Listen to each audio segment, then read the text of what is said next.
जय हिंद और जोहार झारखंड फ्रेंड्स। आज हम झारखंड सीजीएल पेपर 2 हिंदी में मैथिली शरण गुप्त लेखक परिचय पढ़ रहे। पार्ट 1 तो हमारा हो चुका है, ये पार्ट 2 है आज का और इसमें मैथिली शरण गुप्त से स्टार्ट करेंगे। तो चलिए हम देखते हैं मैथिली शरण गुप्त का। गुप्त, जिनका जन्म उत्तर प्रदेश के चिरगांव में हुआ था और 1886 में जन्म, 1964 में मृत्यु। कवि परिचय देखते हैं। नाम था मैथिली शरण गुप्त। जन्म हुआ था 1886 में। जन्म स्थान चिरगांव, झांसी, उत्तर प्रदेश। मृत्यु हुई थी 1964 ईस्वी में। मृत्यु स्थान कहाँ? तो चिरगांव, झांसी में ही। ठीक है। पिता का नाम था सेठ रामचरण गुप्ता और माता का नाम काशीबाई। गुरु थे महावीर प्रसाद द्विवेदी। कृतियां हैं भारत भारती, साकेत, यशोधरा, पंचवटी, द्वापर, जयद्रथ वध आदि। नागरिकता क्या? भारतीय। साहित्य में योगदान क्या रहा? अपने काव्य में राष्ट्रीय भाव की गंगा बहाने का श्रेय गुप्ता जी को मिला है। द्विवेदी युग का यह अनमोल रतन रहे हैं। अब मुख्य रचना में हम देखें तो साकेत, पत्नी का नाम पता नहीं है। ठीक है। भाषा शैली ब्रज भाषा और पुरस्कार विशिष्ट सेवा पदक। पेशा लेखक कवि। जीवन परिचय। इनका जन्म झांसी जिले के चिरगांव नामक स्थान पर 1886 में हुआ था। इनके पिता का नाम था सेठ रामचरण गुप्त और माता थी काशीबाई। इनको हिंदी से जो है बहुत ही ज़्यादा प्रेम था। गुप्त जी पर अपने पिता का पूर्ण प्रभाव पड़ा। इनका जो प्राइमरी एजुकेशन है, जो प्राथमिक शिक्षा है, वो चिरगांव और जो मिडिल स्कूल इन्होंने कहाँ? झांसी से की। ठीक है। माध्यमिक शिक्षा मैकडोनाल्ड हाई स्कूल झांसी से। घर पर चिरगांव तथा माध्यमिक शिक्षा मैकडोनाल्ड हाई स्कूल से हुई। घर पर ही अंग्रेजी, बांग्ला, संस्कृत, हिंदी को पढ़ाने वाले गुप्त जी की प्रारंभिक रचनाएं कोलकाता से जो है पब्लिश होने लगी। वैश्युकारक नामक पत्र जो है प्रकाशित वैश्युकारक नामक पत्र छपती थी और आचार्य महावीर प्रसाद द्विवेदी जी का कांटेक्ट में आने के बाद इनके आदेश, उपदेश, स्नेहमय परामर्श, ये सब में बहुत निखार आया। भारत सरकार इनको पद्म भूषण से सम्मानित किया और 12 दिसंबर 1964 को माँ भारती का सच्चा सबूत सदा के लिए पंचतत्व में विलीन हो गया। साहित्यिक रचना बात करेंगे। गुप्त जी ने खड़ी बोली के स्वरूप को निर्धारण एवं विकास में अपना महत्वपूर्ण योगदान दिया। गुप्ता जी की प्रारंभिक रचनाओं का इतिवृत्त कथन की अधिकता है, किंतु बाद की रचनाओं में लाक्षणिक, वैचारिक एवं सूक्ष्म मनोभावों की मार्मिक अभिव्यक्ति हुई है। इनकी रचनाओं में प्रबंध के अंदर गीति काव्य का समावेश कर इन्होंने उत्कृष्टता प्रदान की है। इनका चरित्र कल्पना में कहीं भी अलौकिकता के लिए स्थान नहीं है। इनका सारा चरित्र जो है मानव ही है, इनमें देव दानव नहीं है। इनके राम, कृष्ण, गौतम आदि सभी प्राचीन और चिरकाल से हमारी श्रद्धा प्राप्त किए हुए पात्र हैं, इसलिए वे जीवन पर ना और स्फूर्ति प्रदान करते हैं। साकेत के नाम ईश्वर होते हुए भी तुलसी के भांति आराध्य नहीं, हमारे ही बीच एक व्यक्ति हैं। कृतियाँ इनका 40 मौलिक काव्य ग्रंथों में भरत भारती 1912, रंग में भंग 1909, जयद्रथ वध, पंचवटी, झंकार, साकेत, यशोधरा, द्वापर, जय भारत, विष्णुप्रिया, ये सब उल्लेखनीय है। भारत भारती में हिंदी भाषियों में जाति और देश के प्रति गर्व और गौरव की भावना जगाई। रामचरितमानस के बाद हिंदी में राम काव्य का दूसरा प्रसिद्ध उदाहरण साकेत है। यशोधरा और साकेत जो है मैथिली शरण गुप्त की दो नारी प्रधान काव्य की रचना की इन्होंने। यशोधरा और साकेत। भाषा शैली बात करें तो खड़ी बोली का यूज किया गया है और खड़ी बोली को साहित्यिक रूप देने वाले भी कौन थे? मैथिली शरण गुप्त। इनकी भाषा में मधुरता है, भाव है, तीव्रता है। ठीक है। अद्भुत, सुंदर, अद्भुत है। ये गंभीर विषयों को भी सुंदर और सरल शब्दों में प्रस्तुत करने में जो है सिद्धि प्राप्त किए थे। इनकी लोकोक्तियाँ एवं मुहावरे के प्रयोग से जीवंतता यानी जीवंतता आ गई है। गुप्त जी मूलतः प्रबंधकार थे। प्रबंध के साथ साथ मुक्तक, गीति नाट्य, नाटक, ये सब क्षेत्र में इन्होंने बहुत सक्सेसफुल सक्सेसफुली जो है इसको मतलब इन्हें सफलताएं सक्सेस प्राप्त की। इनकी रचना पत्रावली पत्र शैली में रचित नूतन काव्य शैली का नमूना है। पत्रावली इनका है। इनकी शैली में गेयता, प्रवाहमयता एवं संगीतात्मक विद्यमान है। हिंदी साहित्य में स्थान। मैथिली शरण गुप्त जी का राष्ट्रीयता की भावना से ओतप्रोत रचनाओं के कारण हिंदी साहित्य में इनका विशेष स्थान है। हिंदी काम राष्ट्रीय भावों को पुनीत गंगा को बहाने का श्रेय गुप्त जी को ही है। अतः ये सच्चे अर्थों में लोगों के राष्ट्रीय भावनाओं को भरकर उसमें जन जागृति लाने वाले राष्ट्र कवि हैं। भरत भारती जो है प्राचीन भारतीय संस्कृति का प्रेरणापद चित्रण हुआ है। इसमें जो है व्यक्ति स्वदेश प्रेम ही इनकी पार्वती रचनाओं में राष्ट्र प्रेम और नवीन राष्ट्रीय भावनाओं में परिणत हो गया। इनके कविता में आज की समस्या और विचारों का स्पष्ट दर्शन आपको मिलेगा। गांधीवाद तक कहीं कहीं आर्य समाज का प्रभाव भी इन पर पड़ा है। इनके काव्य की कथा वस्तु गुप्ता जी ने आज के जीवन से ना लेकर प्राचीन इतिहास अथवा पुराणों से लिया। ये अतीत के गौरव गाथाओं को वर्तमान जीवन के लिए मानवतावादी और नैतिक प्रेरणा देने से उद्देश्य से ही अपना आते हैं। नारी के प्रति गुप्ता जी का एक हृदय सहानुभूति और करुणा से अल्पवित है। यशोधरा हो गई, उर्मिला का कई और क्या है विधृता, ओके, ये सब हो गए। अब हम देखेंगे आगे पुरस्कार इनको कौन कौन मिला। तो इलाहाबाद यूनिवर्सिटी से इनको जो है डी लिट की उपाधि मिली थी। 1952 में गुप्त जी राज्यसभा के सदस्य के लिए जो है नॉमिनेट किए गए थे। 1954 में इनको पद्म भूषण से सम्मानित किया गया। भारत के स्वतंत्रता संघर्ष के लंबे दौर में राष्ट्रीय जागरण के स्वर को सबसे अधिक मुखर करने वाले कवि भी मैथिली शरण गुप्त थे। इनको जो है भारतीय संस्कृति का पक्षधर और राष्ट्रीय चेतना के उद्बोधक राष्ट्र कवि कहा जाता है। इसमें तनिक भी संदेह नहीं। गांधी युग के महाकवि मैथिली शरण गुप्त ने लगातार अनन्य राष्ट्र प्रेम के कारण ही गरिमा प्राप्त की और अपनी राष्ट्रीय चेतना और वैष्णव भक्ति के कारण जो हमेशा हिंदी कविता और खड़ी बोली के विकास में लगे रहे। इनका अगर हम उपलब्धि की बात करें तो लगातार सम्मानित पुरस्कृत होते रहे। साकेत के लिए 1935 में इनको हिंदुस्तानी अकादमी पुरस्कार मिला। 1936 में मंगला प्रसाद पुरस्कार मिला। राष्ट्रपति ने इनका मनोनयन 1952 में पहले संसद सदस्य के रूप में किया था।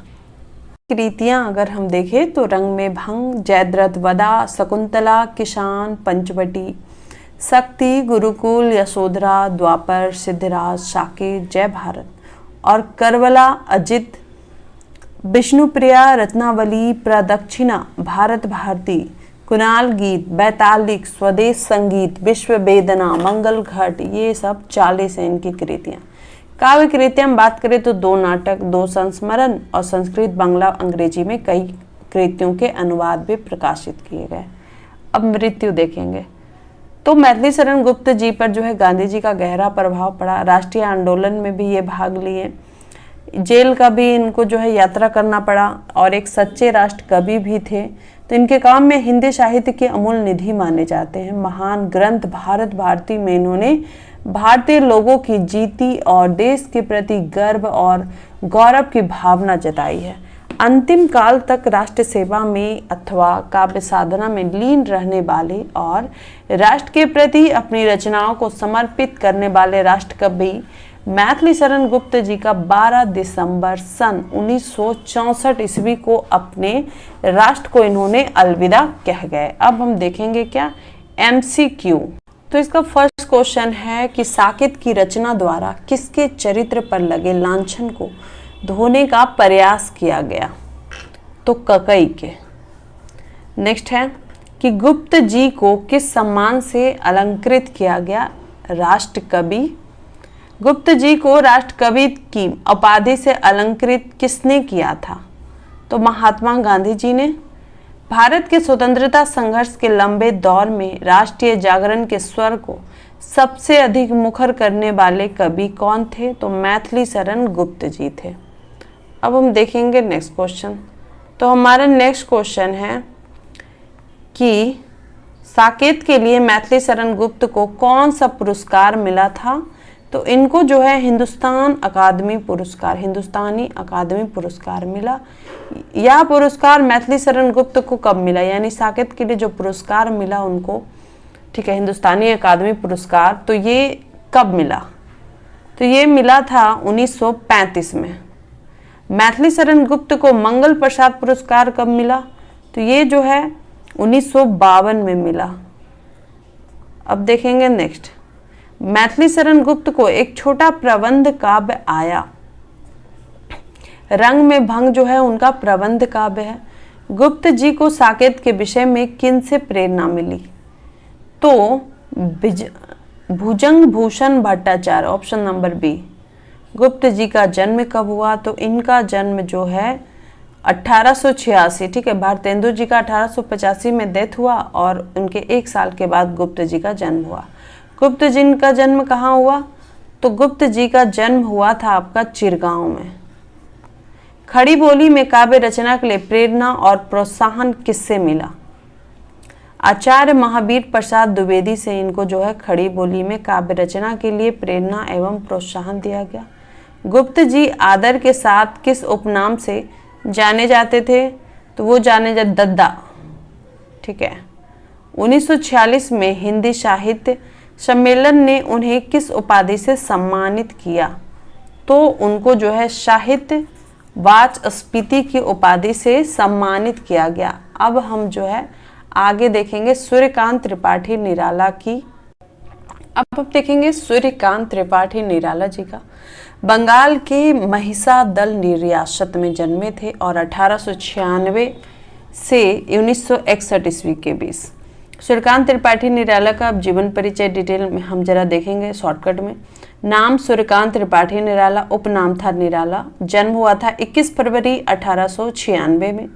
आयु थी 62 वर्ष। जन्म स्थान महिसागर जिला मेदिनीपुर पश्चिम बंगाल, ठीक है। ये आपका महिसागर को लिखा हो महिसासुर रियासत। ओके, चलिए आगे देखते हैं। पिता का नाम था पंडित राम सहाय, माता का नाम रुक्मणी, पत्नी का नाम मनोहर देवी। प्रमुख रचना गीतिका, तुलसीदास, राम की शक्ति पूजा, सरोज स्मृति। पेशा क्या था? आर्मी ऑफिसर, ठीक है, ये आर्मी ऑफिसर थे। बच्चे इनकी एक पुत्री थी और भाषा हिंदी, बांग्ला, अंग्रेजी, संस्कृत। निदान 15 अक्टूबर 1961 ईस्वी में प्रयागराज, उत्तर प्रदेश। अब हम देखते हैं सूर्यकांत त्रिपाठी, ठीक है, इनका डेथ हुआ था कहाँ पे? प्रयागराज, उत्तर प्रदेश में 15 अक्टूबर 1961 में। सूर्यकांत त्रिपाठी जो है इनका जन्म बसंत पंचमी रविवार 21 फरवरी 1896 को हुआ और ये बसंत पंचमी को अपना जन्मदिन जो हमेशा बसंत पंचमी को ही मानते थे। इनकी एक कहानी संग्रह लिली 21 फरवरी 1899 जन्म तिथि पर ही प्रकाशित हुई थी। लिली रविवार को इनका जन्म हुआ था, इसलिए यह सूर्य कुमार के नाम से जाने जाते थे। इनका पिता का नाम था पंडित राम सहाय और वो सिपाही की नौकरी करते थे। इनकी माता थी रुक्मणी। निराला जब 3 साल के थे तो उनकी माता की मृत्यु हो गई थी। उसके बाद इनके पिता ने इनकी देखभाल की। अब शिक्षा देखते हैं तो इनकी प्राइमरी शिक्षक जो है महिसादल हाई स्कूल से हुई थी और वो इस पद्धति में रुचि उनको नहीं लगी। उन्होंने बंगाली माध्यम से अपनी शिक्षा स्टार्ट की। हाई स्कूल की पढ़ाई पास किए, उसके बाद उन्होंने संस्कृत, अंग्रेजी साहित्य का भी जो है स्टडी किया। इसके बाद वो लखनऊ और फिर उसके बाद गढ़कोला, उन्नाव आ गए थे। स्टार्टिंग में उनको जो है रामचरितमानस बहुत अच्छा लगता था। बहुत सारी भाषाओं का उनको ज्ञान था, हिंदी, बांग्ला, अंग्रेजी, संस्कृत। श्री राम कृष्ण परमहंस, स्वामी विवेकानंद, रविन्द्रनाथ टैगोर से बहुत ज़्यादा वो प्रभावित थे, इम्प्रेसिव थे। उनके पढ़ाई से ज़्यादा मन खेलने, घूमने, तैरने और कुश्ती लड़ने में लगता था, जो अक्सर बच्चों को लगता है।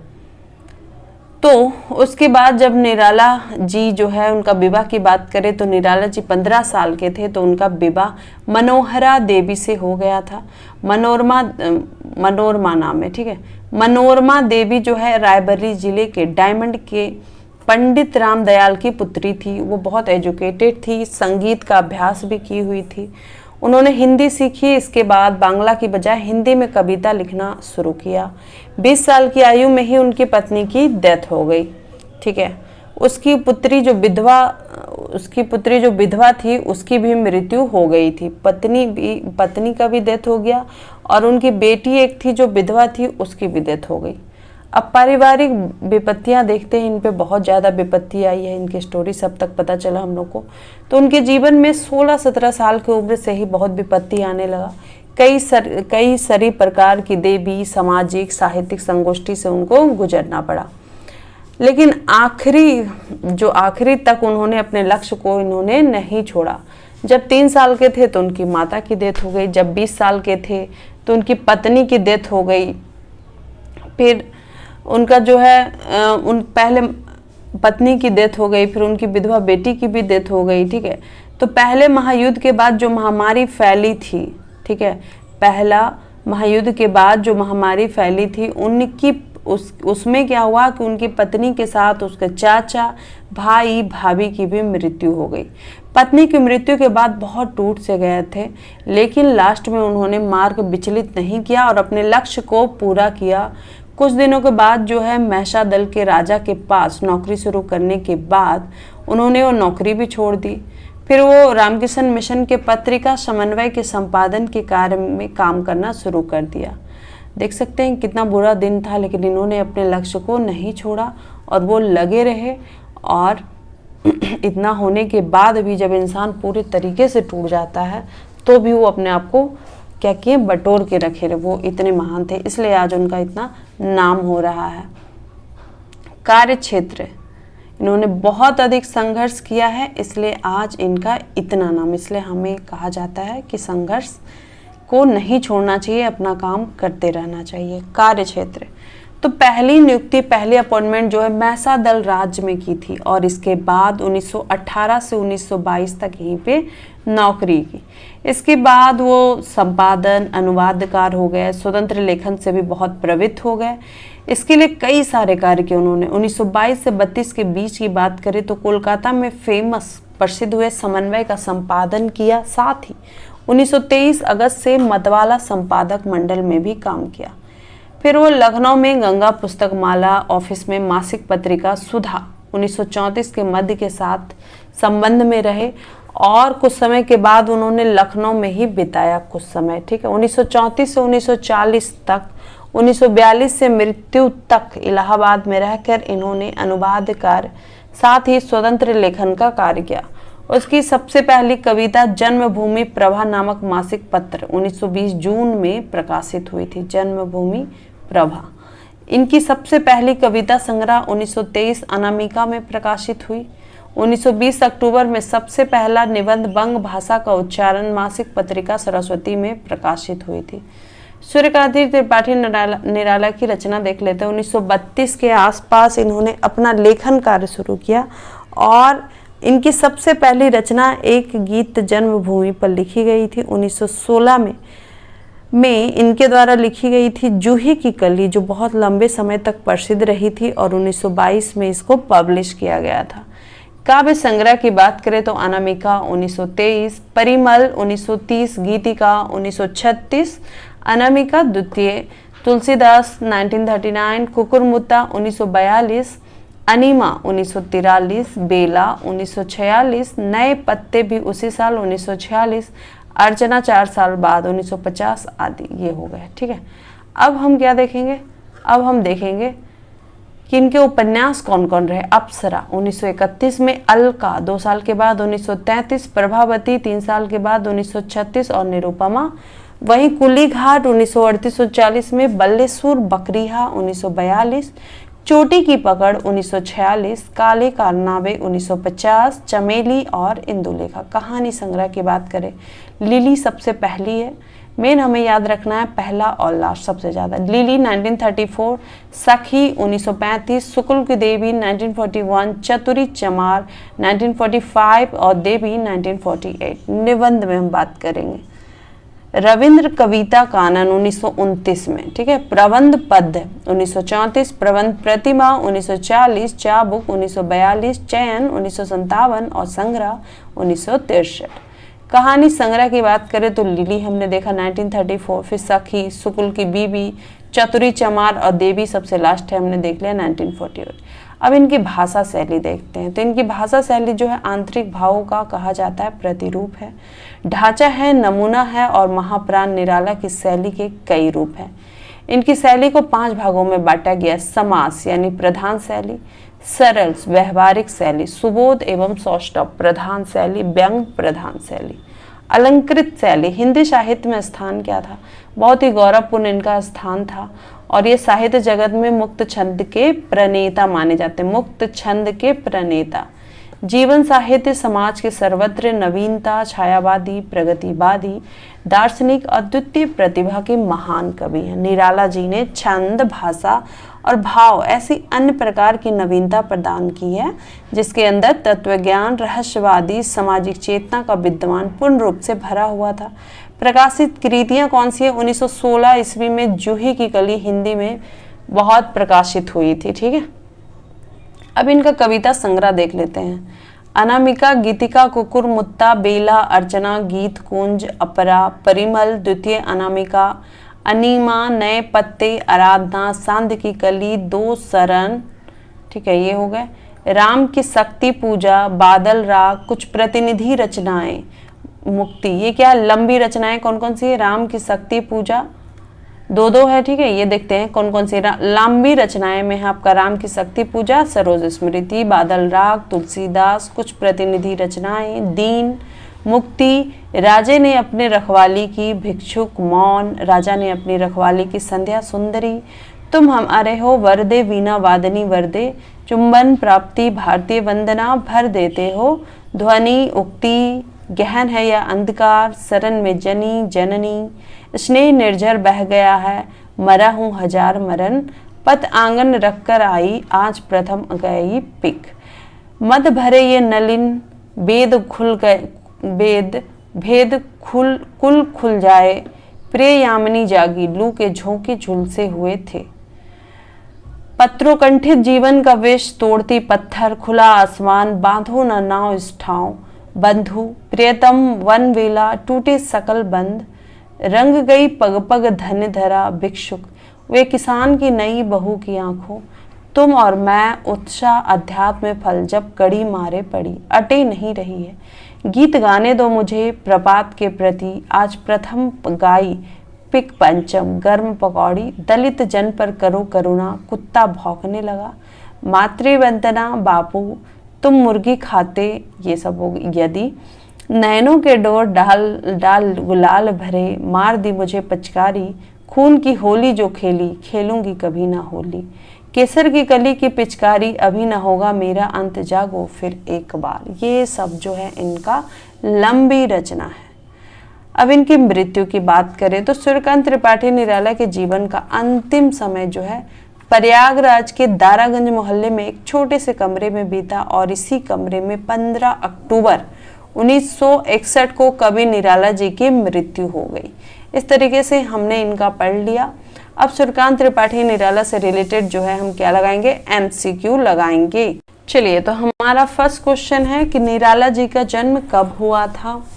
तो वो हो जाएंगे बसंत पंचमी के दिन 1896 में। ठीक है, 1896 में, option number C.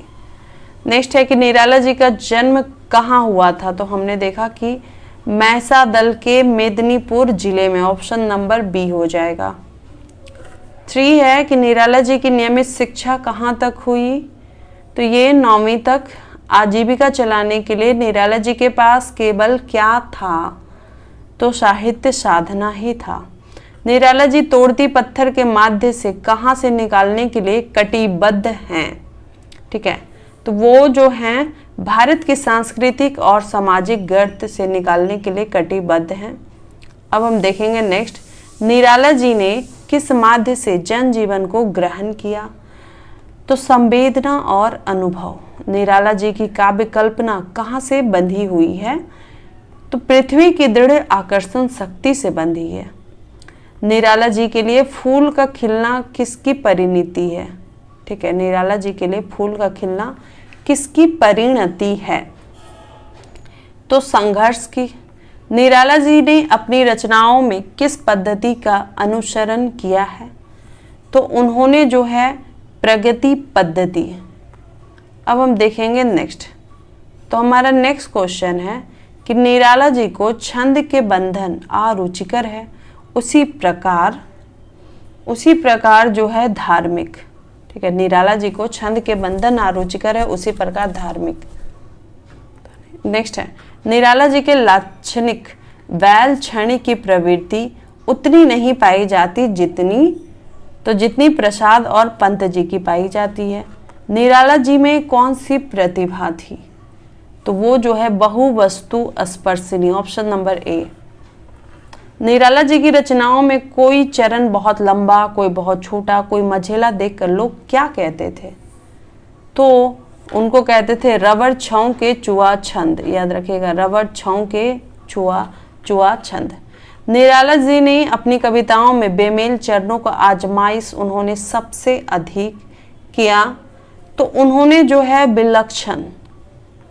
Nirala ji समाज में प्रचलित ढोंग का बड़ा चुभता दृश्य कहाँ देखा था? तो गोमती के किनारे देखा था। रहस्यवाद के संबंध रखने वाले निराला जी की रचनाएं किस रंग रूप लेकर चलती है? तो आध्यात्मिकता। निराला जी की रचनाओं में कौन सी भाषा पाई गई? तो बोलचाल की भाषा पाई गई। इस तरीके से हमने जो है 3 राइटर को, 3 ऑथर को जो है लेखक को हमने कवर कर लिया। अब इसके आगे हम दूसरे वीडियो में देखेंगे। तो होप सो गाइस आपको मेरा वीडियो अच्छा लगा हो। लाइक, कमेंट, शेयर, सब्सक्राइब जरूर करें। जय हिंद, जय भारत, जोहार झारखंड।